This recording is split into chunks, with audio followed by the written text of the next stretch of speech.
Wow, this lighting is really bad. Let's see. Is that better? Nope. Well, I decided I like doing these videos, so decided to do another one. I was like, oh yeah, you can subscribe because then maybe like I won't get blocked against YouTube. Subscribe and like. But anyway, it doesn't cost anything.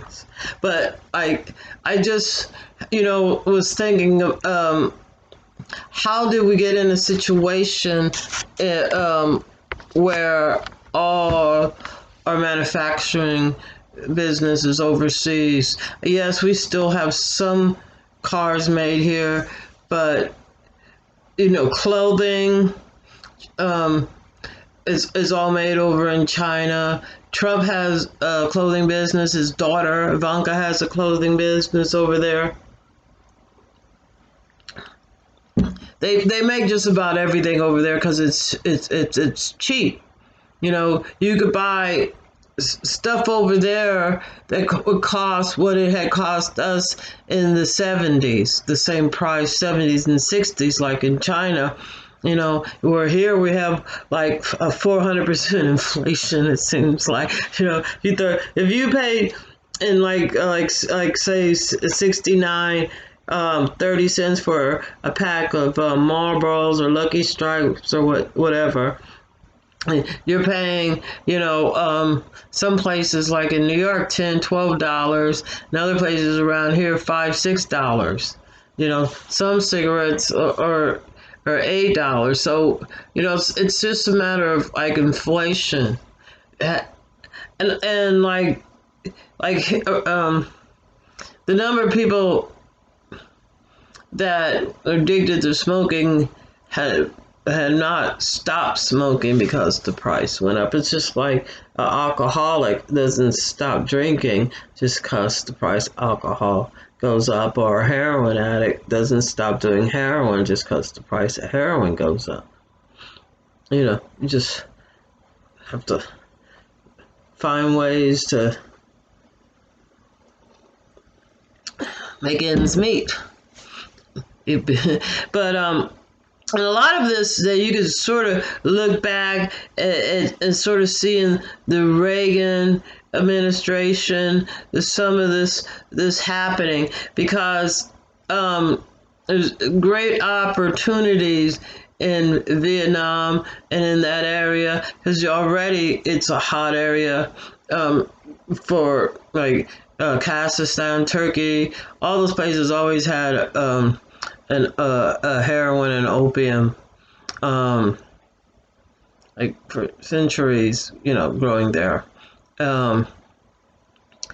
So it just wasn't illegal, and it not being illegal made it less of a problem, but you would think it's just the opposite, but we could just see with our war on drugs here in the United States, and like literally like in South America, Mexico, Turkey, Syria, Canada, all those places over there, they actually literally have military people that are protecting it in some cases, killing people that are, junkies. But anyway, it's very confusing for me because there's a lot of money to be made. And most countries, they have to make their monies by the materials that they have either in the land or under the land, above the ground, apples, oranges, opium, or whatever. So, but as you see, other countries invade those countries, like in Africa, for its gold, for whatever riches they could take out of it. And number one thing besides, and I still want to keep like what our presidents was doing when you think of like Nixon and Reagan, like Reaganomics, the effects that they had long term. I think we're seeing the effect now. But like when you're over, oh well, I digress. But what I'm trying to say is that uh, a lot of what I think the Republicans are talking about, it's been strewed, it's been misconstrued because of a lot of the greed, a lot of the anger, this malicious, double binding, hypocritical type of behavior, and misinformation, you know. And I think now they think, oh well, it's China's fault, it's this fault. No, it was the American merchants that were very greedy, and and then you have another thing like with the with no, not Duffman Hoffman, damn, he's an actor. Never mind, I can't think of his name, but that's besides the point. With greed, like let's take the unions, in a sense when they were they could be a good thing or they could be a bad thing depending on how you use it. And um, now you're looking at, we just came out of World War II. I think we had a Korean War, a Vietnam War. So these people, now the Cold War, and the Cold War is more of a propaganda. And this is how it worked with the unions, tying it back together there, is that if the American people demand more money than the owners are willing to lose in their profit, they will just like go like to Mexico, go to Vietnam, you know, they can take their business to China. China's, offering them cheap labor, and basically they're running it over there. All you gotta do is, catch the money. Um, so you have this greed, and then also you have this type of jealousy, like in the car industry in Detroit. Like Detroit is an excellent example how racism destroys a community and devastates it, stifles it, because let's just use the seven deadly sins. And like, so like it, but like say like these here these black people were making money and were actually able to buy cars, and which is not an amazing feat today, but like there were some white people that didn't have cars.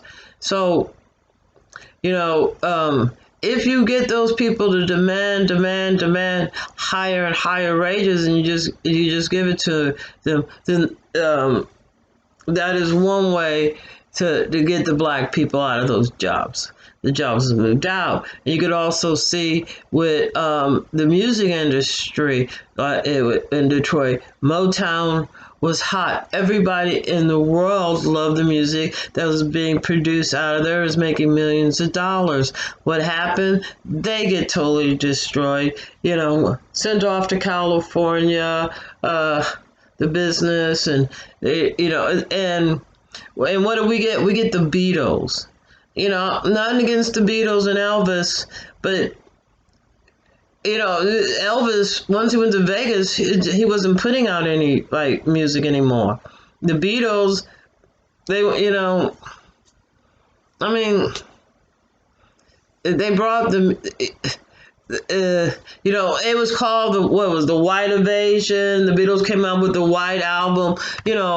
I mean, I'm just young enough to where I'm growing up, and they're assassinating like somebody every time. They're assassinating Martin Luther King, Kennedy. People are getting assassinated. Malcolm X all the time. So I'm growing up in this very clear hostility, a racial division and separation, And with this comes, a lot of I think we hurt our children the most to destroy, with our education systems, which allows us now to have somebody like Bessie DeVos, who is, I think she's just evil. And, it's not like she needs more money.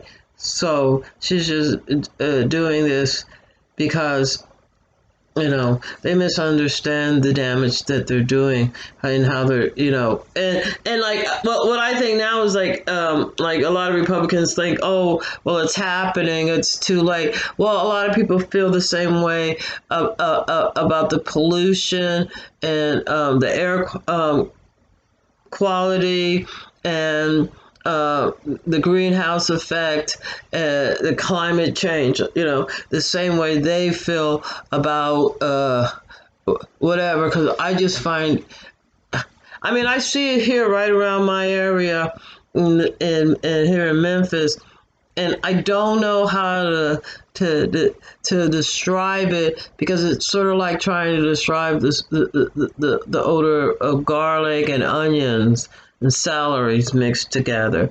You know, you can distinctly smell the garlic, you distinctly smell the onions and the celery, but as together they take on a more bouquet, if to say. But anyway, so like here, for instance, you had Jim Crow really bad. And the thing is, like, what I see, this is what I'm going to use, for example, Christmas, like it just passed, fresh in my mind, and Santa Claus. And the response I've seen with people that anyway, like for example, you all know, like that kid that cried when you're like Santa Claus is not for real. And the thing that I see, like around here, like it's not that Santa Claus is not for real, you know what I mean? Because like the presents they get is for real, and all this is for real, right? The food's for real. But what is not for real is the trust that you have with your parents. Now they can lie to you, and kids could say it's a hurt that goes unconscious. It's a hurt that goes deep because usually they're very young. So, you know what I'm saying? Because like if you're telling your kid, there's a Santa Claus and there's not, you are lying to the kid.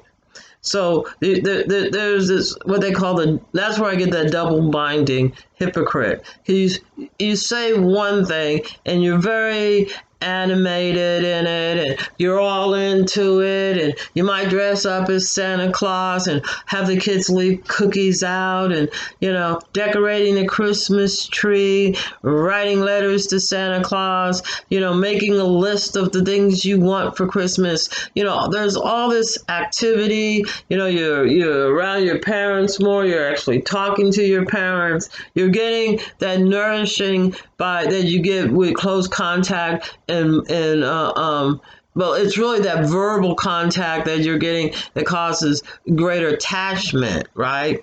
So and attachment is like very important to a child. Most of these people around here, they got separation anxiety, and I mean like they treat you like shit, and as soon as you're like, just stay the fuck away from me, then like as soon as like you're like, and then they realize, oh, you just not gonna be around me, then they continue, like be near you as they're complaining about how they don't like you, but they go out of their way to to be on your property. They go out of their way to, when whatever store you go to, they're at that store. You know what I'm saying? Like a stalker. Basically, that's what. But if they're police or something, they don't think they're stalkers. They don't think they apply to some of the human natural traits. Why other human, not so human traits, they like, my estrogen or whatever men have. I guess I have. Never mind. Like they got balls, so what I mean. They excrete hormones different than when you have your balls inside you, nice and warm, like your ovaries, right? So it changes, and everybody knows that temperature changes. You can see that with water, like from ice cubes to gas.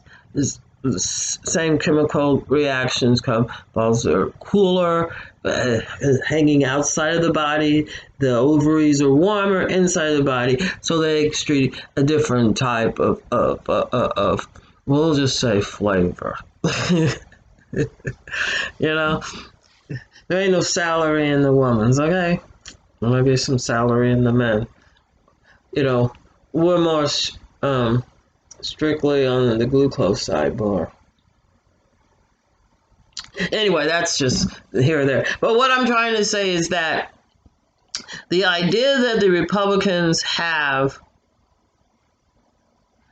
is the same shit that's been going on that actually didn't work. It's just like I see these people are always whooping their kids. They got whooped, and they keep acting like that's gonna make them stop doing it. No, it makes them some little passive aggressive narcissistic perverted people, which for some reason I really don't like them. So to put the sum this up together is there is a sickness and there is a cure. The cure is educating our kids, and that means teaching them, and the parents teaching them from a young age, teaching about stranger danger, being more verbal, because you could teach them things and you don't have to be physical with the spanking. I found that at my age that I've had people that I didn't even know that I had affected them positively, and it's only because when they were real young, I fed them. I didn't do nothing else with them, and because like my logic is like they're quiet, they're eating, and then kids want to go do whatever they want to go do anyway. Especially if you like you're doing something close to not fun, like washing dishes or laundry or something. They, after a certain age, they're not interested in doing all that. Anyway, I don't know, but I think the most important thing is information to give to the child. When they ask you a question, give them an honest answer. If you don't know, it's always fun to let them know you don't know, and let's look it up and find out. Like why is the sky blue? If you don't know, back in the day we used encyclopedias. Now you could Google it, or you could just whatever that. I don't even know what you call that little machine you talk, whatever her name is, Ava or something, and then Ava, tell me, whatever, and then they tell you. Anyway, I'm tired. It is, every clock's different. Okay, so that clock is close to, 5 o'clock, 4:30. All my clocks have a different time. Like that one's not right twice a day. I don't know if you can see it. It really belongs in the kitchen type, but that clock, I can't remember if it's an hour off. Oh, I got a clock on the computer. Yeah, it is 4:45. Oh. So I'm real tired. But anyway, so what I'm trying to say is that with the Republicans' idea, it's going to be more harmful, devastating, and it's highly embarrassing. You all made enemies of our allies, so that's not a good thing. Do I think we're going to go to war? No, I think that I had this dream. Well, God, I've been talking a long time. I had this dream where God was in sort of the dream, and they I guess she was pretty much dying, but like in my dream, it's more like she's the earth. And it's so weird because the sun, without the sun, um, the same thing with the balls, the heating and the cooling, and these things come together. What happens when that sperm, drops out and that egg drops out and they hit together, then they grow. Well, that's not happening. So it's like death. And then so it's really where it's like you just can't bring stuff back. Once it's gone, it's gone. I mean, you could save what you have. Anyway, it's Thursday, 4:47 a.m. the 9th of January, 2020. Bye.